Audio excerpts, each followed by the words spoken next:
Tu não consegues fazer coisas modulares se não tiver. No, I think the first one, the second one is heavy. The first one is just very thin ones. Okay. Did you feel it?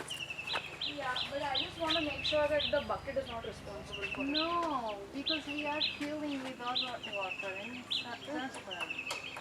Trust me, I will fill now for what the bucket. But anyway, so yeah, if that's a problem, then they have to fix it. I don't know how to fix it.